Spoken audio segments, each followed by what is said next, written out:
who has been helping us, and this is Rebecca Lilia from the U.S. Forest Service.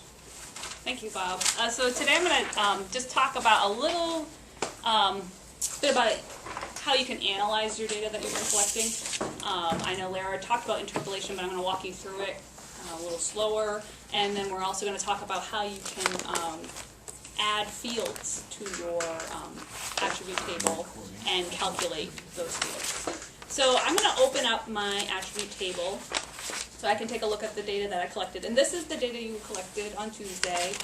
There's 85 features, and these are the fields that were collected. If you go to the table options, you have all of these options. You have add field. If you add a field to this particular layer, you're adding it to everyone. Like this map is shared, and it's reading that one file. And so if I add a field to that file, everyone's going to see that field. So if I then put information in that field, everyone's going to see it. Does that make sense? Like, so that it's one file sitting on the cloud, but you're all accessing it from your account in your map. To make it your layer, where if you add the field and put the information in it, and only you see it and only you manipulate it, you might want to make it yours. So right now it's Ina's. Ina made it, and it's sitting in Ina's account. You were all able to edit it, but it's still not yours. It's still Ina's. Does that kind of make sense? And one of the good things we said is when we come in, we're done editing data now. What should we have done to that layer that I didn't do because you were still making edits yesterday? Turned off editing. Yeah, I could add more points to it right now. And once that happens, because Rebecca signed on as me, she would still have that option to add field. Yes. But none of you would. So to make it yours, we need to do something to it. We need to make a copy of it and put it in your content area. So we're going to do that first. The easiest way to do that is to do an analysis. And this is not as intuitive as I would like. I would love to just like make copy, but there's not that option. So you have to do an analysis. I like to do an analysis where I basically overlay my project boundary and extract the points I want to save to my content. In an ideal world, this yellow line would be a feature, but since it's an image, we need to make a feature that I can then use to pull out these points. So I'm going to make a boundary using a map note. So I just created a map note, and in here you have areas. And I'm going to create a boundary area, and I'm just going to follow the yellow line really coarsely. And I'm just creating a study area. And I like to create study areas to do all my analysis, so it kind of bounds my analysis to a place. You could have done this if you had uploaded that grid as a feature, and whoa. I somehow ended up way up. Here we go. So I'm just drawing a box using a map note. As I said, you could have uploaded this as a feature layer instead of a grid, and you would have had that as a feature layer and not had to draw on this, but drawing it is almost as quick, not as accurate. So I'm just going to call this my study area.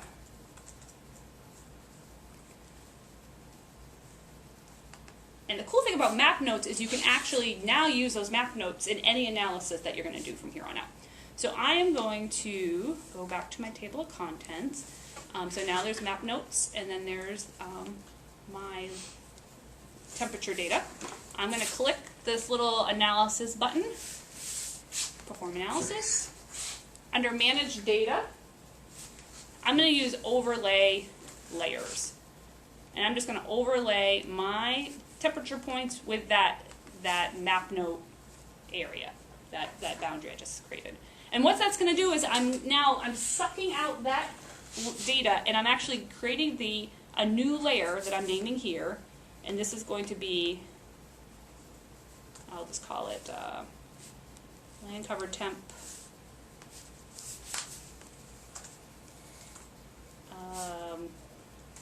I'm going to call it Ina because I'm signed in as Ina.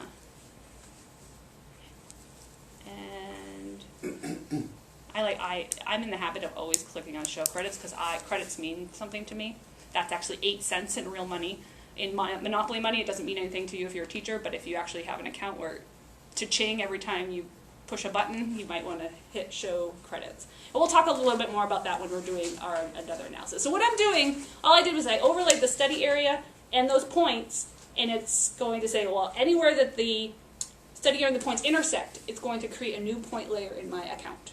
Does that make sense to everyone? So I'm making a copy. There's not a copy button. If there was a copy button, we could just say, make copy, but there isn't. Copy in my contents the other day, though. It's on my card. You can copy and show a second layer in the table of contents, but it's the same data. It's just pointing to that one data. And so any change in that data is going to change both copies.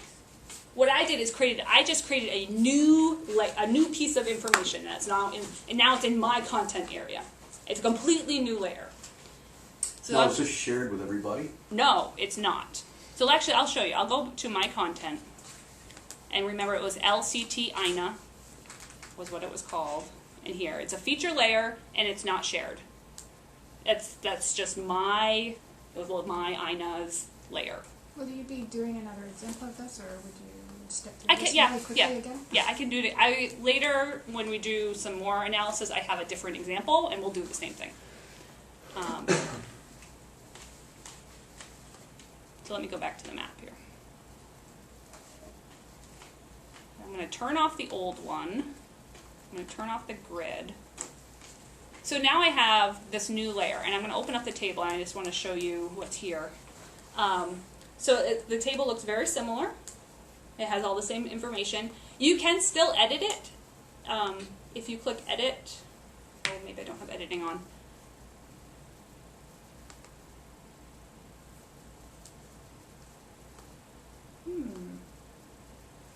I was able to edit mine. Maybe because it's INET. I was able to still edit it, but all the domains have gone. So if you, just so you know, you could potentially edit that new piece of information, but those domains that you created do not transport over when you create this copy. So I'm going to now open the table, and I'm going to add some more additional information. What I want to do is I want to see what the difference between air temperature and surface temperature is. I want to actually calculate that. So I'm going to add a new field. And now this new field only sits in my copy. It doesn't sit on Ina's copy that we were all editing. It only sits in my copy. So I'm going to call this air surface.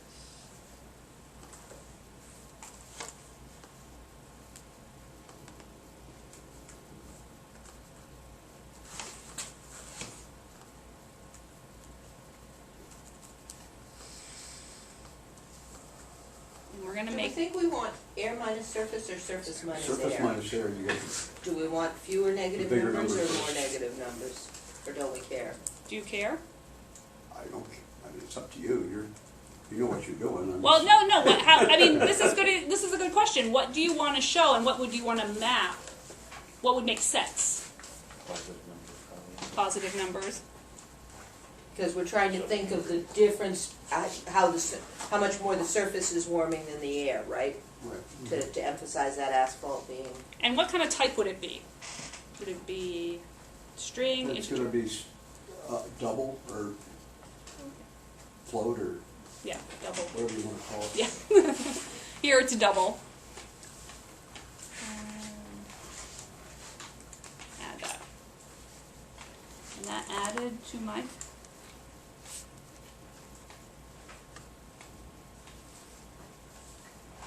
I can't see it. The scrolling up. Take 2 fingers and sweep to the right on the table. Okay, thank you. So here it is. And these study area visible description, these are items from the study area boundary that kind of got appended to the end of my my layer that we made that copy. You can delete them if you don't like them. You just click on the layer and you can hit delete. If you find that they're not relevant to you, you can delete those. Again, you delete them, they go away on your copy, not Ina's copy. Ina doesn't even have those because they weren't. Basically, it took the whatever attributes you had put in the study area. It appended those. So now I have surface area minus air, which is my new, and I have this calculate option. And it gives you kind of an expression builder which helps you create an equation. Where did you get that from, sir? Oh, sure. Let me go back. I'll do that again. So in this table, you just click on the name of the field, and you have calculate. And it gives you a formula builder, and you have lots of options. You can do, I'm going to do really basic arithmetic, but you could do other options. There's, you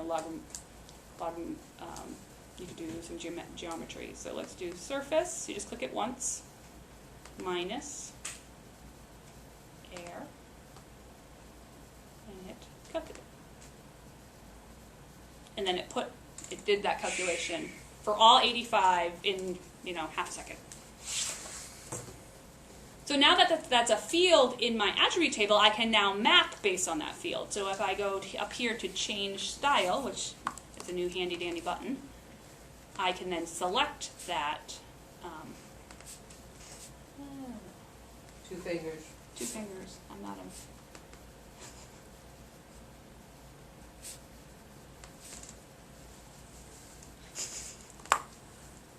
Alright. It doesn't like me. Not only just 2 fingers, but she's using 2 hands. 2 fingers a little wider There we apart. go. There you go. Okay.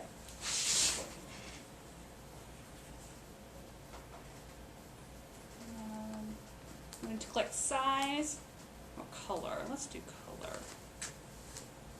And then options, I'm going to make it kind of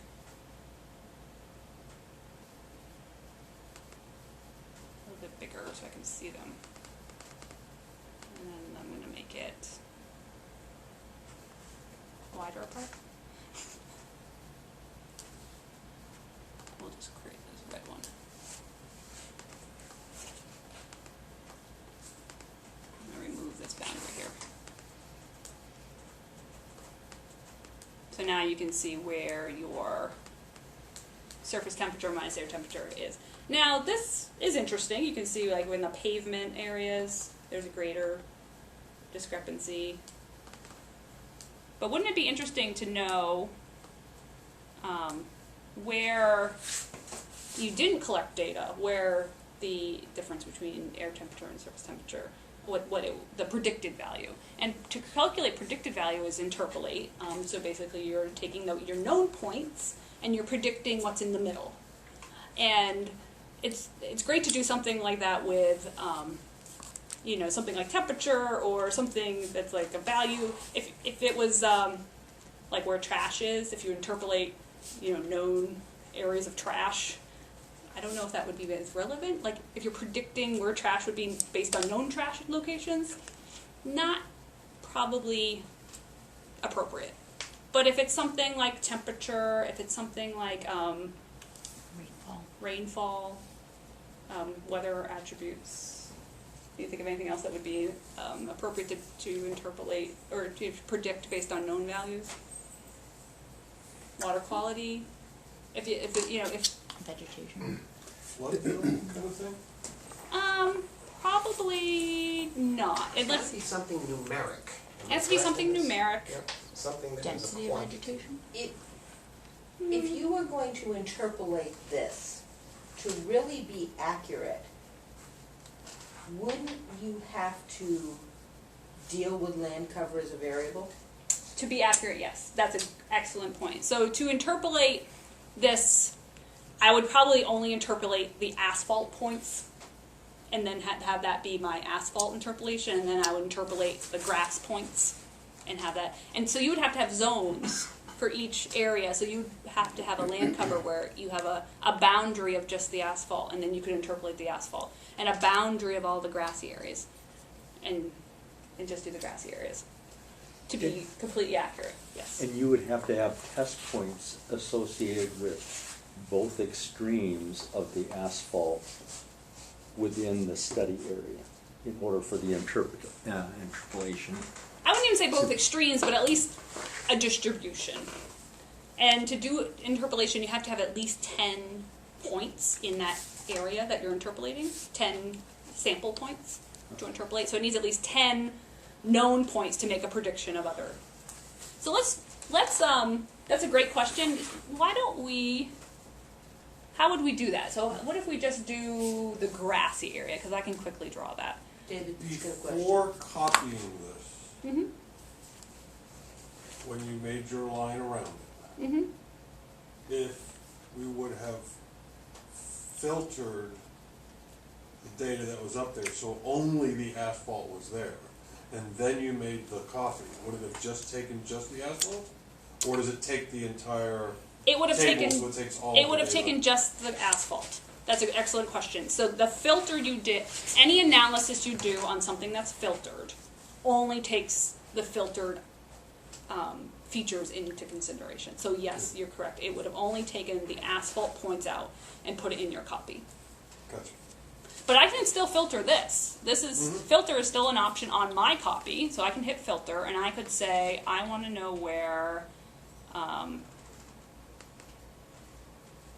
Scrolly. Further away? 2 fingers? Can you? Because you said it doesn't take the Oh, domain when you backwards, it's copy. the other way. I have my scrolly set up Oh. the other way. Ah. Okay, no, it didn't, it won't take the, when I say it didn't take the domains, it doesn't take those drop-down boxes. So if I'm adding additional points to that, when I go add all the attributes, I won't get the drop-down boxes. I would have to type it in. Those drop-down boxes go away. So spelling would count. Spelling would count, but that attribute land cover still exists. The reason you had the domain Was it grass? is to I was gonna do prevent grass. the misspelling. Give the alternate unique and versions. tell you. Whereas now when you edit it, you have to be careful to get it spelled correctly. So now if I apply the filter, those are our grass points. And do I have 10? So I have 17 total. So I could interpolate. But then I would have to make a bounding You'd have box. to make a bounding box because there's going to be asphalt in or grass in different Yeah, so the areas. grass, this is going to be hard to draw. I think I could do a bounding box around this area. So I'm going to go back to my map note, turn it back on. And I'm going to add, actually I'm going to create another map note. Did you have a land cover layer you already put? I do. I made a land cover layer popped into Did you the share it? I did. That would be easier. I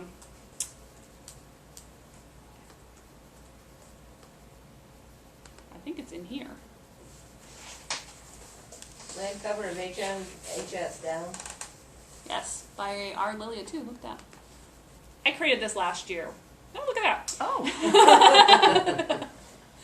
I created this in desktop. I looked at the imagery and I cut up the area. Did you just search for tags? I knew I named it HMHS.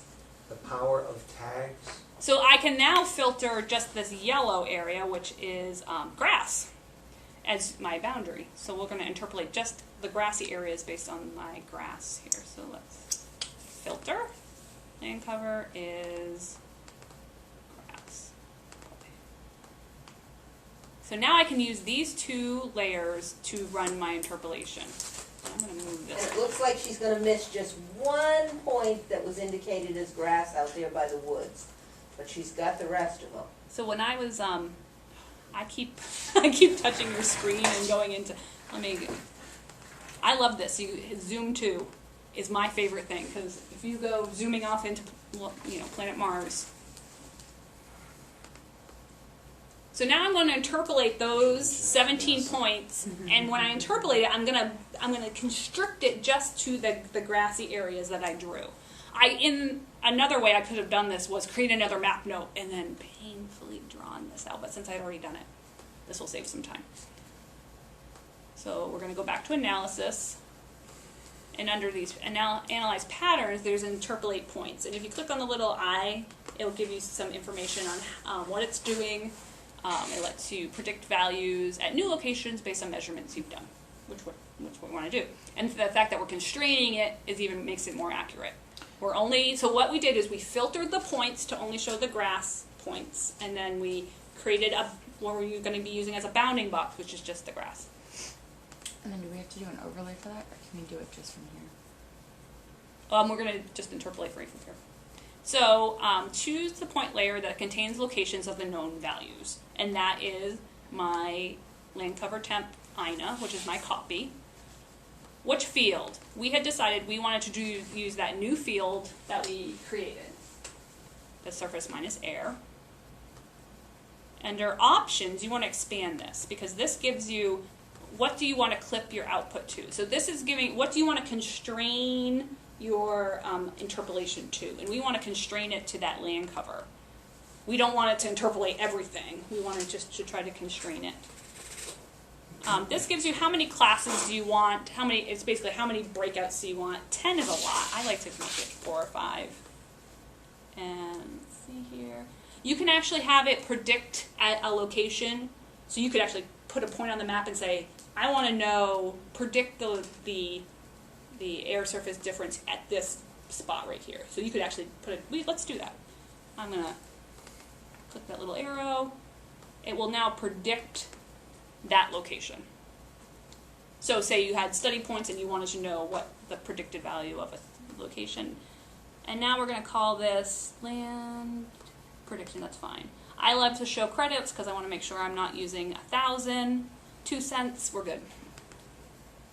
And run.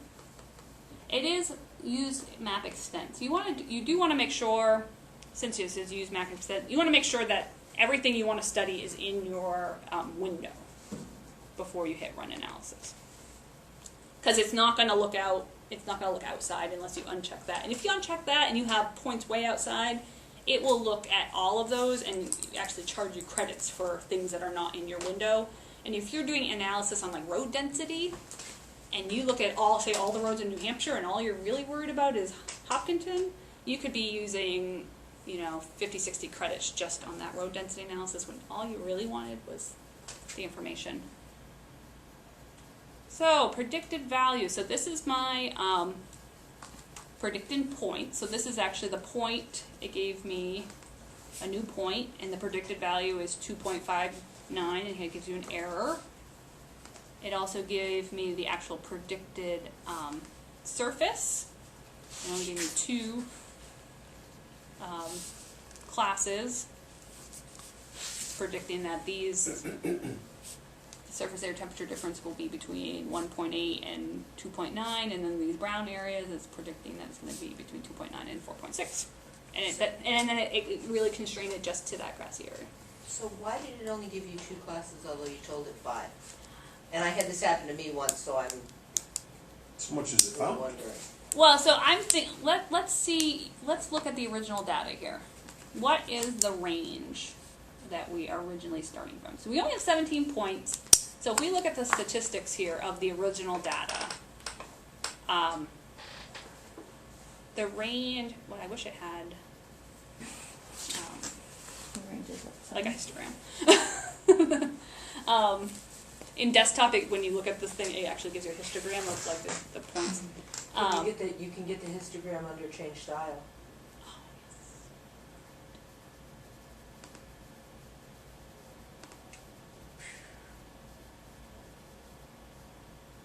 So your distribution is not, you have a lot of value. I'm guessing it's because, you have a small sample size and a kind of a tight distribution, and that's why it only picked 2. Would this take, Let's try to modify we can modify what it's displaying here. Let's see what it done. would this take your proximity to asphalt where you would have perhaps higher temperatures? And then the few samples that we took further out away from the asphalt would have had lower temperatures?